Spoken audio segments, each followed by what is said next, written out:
Hi, today I'd like to give a review of the Sofirn SP32A flashlight. So first I'll go over the features, then show you some night shots, and then finally go over the user interface and what I like and dislike about the light. The light takes a single 18650 lithium-ion battery, which makes it a pretty good size for carrying around every day. The pocket clip works well to clip it on the outside or inside of your pockets. This is a pretty bright light that varies output from 1 lumen up to 1200 lumens. It uses a Cree XP-L2 neutral white LED. And one of the best things about this light is it includes both a battery and a charger. It includes everything you need in the one package, and the battery is pretty decent, as well as the charger. The interface supports both traditional mode selection as well as an infinite ramping function, and easy to switch back and forth between the two. And finally, the light has safety features such as low voltage protection and lockout, as well as being drop and waterproof. By the way, check out the description of this video for more information about the light, as well as a link to a full written review. Flashlight reviews get pretty boring if you don't get to see some night shots, so let's take a walk in the woods. You can see the beam pattern of this light is great for general purpose use. There's both flood as well as a decent amount of throw from the light due to the smooth reflector it has. Here you can see the different modes cycling from low through high, and there's also a strobe. And all the modes have very good mode separation, so they're all quite useful.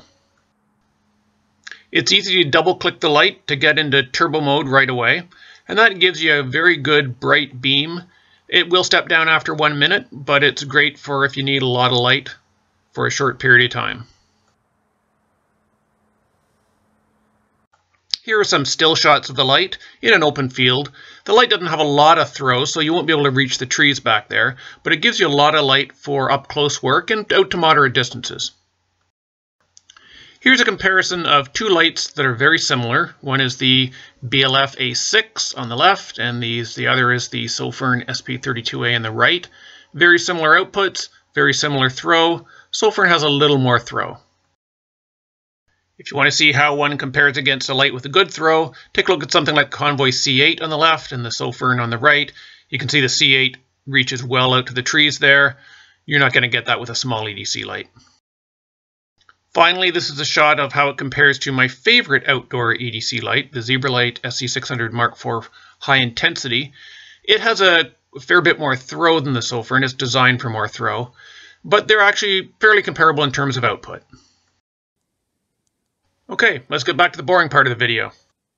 In the normal mode configuration part of the light, you simply click to turn on the light, and you click to cycle through 4 different modes. The turbo is not accessible by the main configuration, but you can double click to get to turbo. The light has mode memory. You shut off the light with a long press, and when you turn the light back on, it'll remember what mode you used last and turn on to that level. Here you can see double click, and you're into turbo, and you can do that whether the light is off or on. A double click immediately puts you into turbo. One cool feature of this light is that you can use it also in a ramping configuration.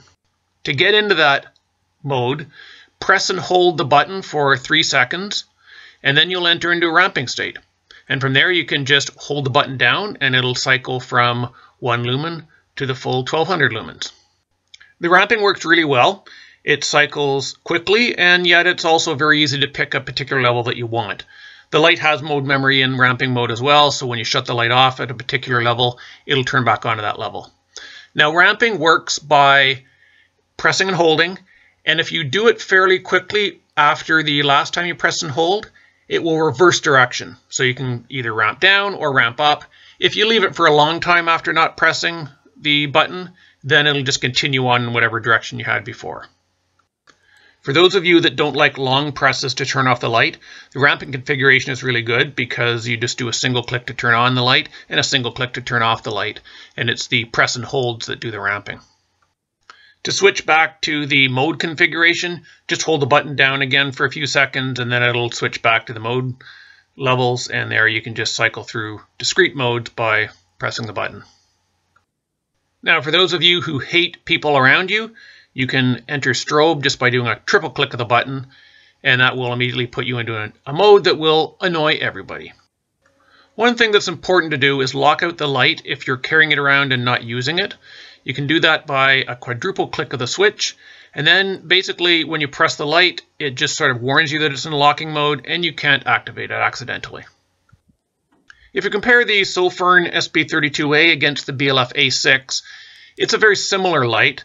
The BLF A6 has a similar tint, it's neutral white, to the Sofirn.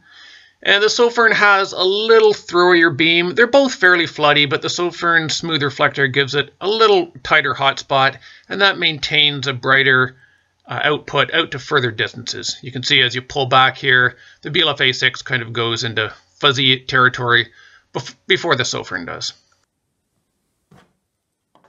Let's talk about the battery and charger that the light comes with. The charger is a simple micro USB charger. It comes with a micro USB cable. You just plug it in and it'll charge pretty much any kind of 4.2 volt lithium ion battery. When you plug it in, there's an LED on the charger that turns red when the battery is charging and it turns green when the battery is done. And it does it to a full 4.2 volts. So it's a good charger. The battery here is a 3000 milliamp hour battery. It's not quite that high. I think it's probably around 2800 milliamp hours, but hey, that's pretty good for something that's included with the light. And it does do high drains. I don't find any difference between it and something like a Samsung 30Q. The battery is a button top battery. You can use either flat tops or button tops in the light. Probably unprotected is the only ones that you should use because it does require high drain batteries. The package you get comes with all the stuff. It comes with a box, spare O-rings, a lanyard, charger cable, the light, a battery, and a manual. Overall, I think this is a really good light for somebody that wants to get into 18650 lights but doesn't want to have to go with the initial cost of buying batteries and a charger. This is a budget light, so don't expect super high quality from it, but the quality is decent and it should be a fairly reliable light. Always carry a second light if you're going somewhere where you really need a light though. All right, that's it. Thanks for listening.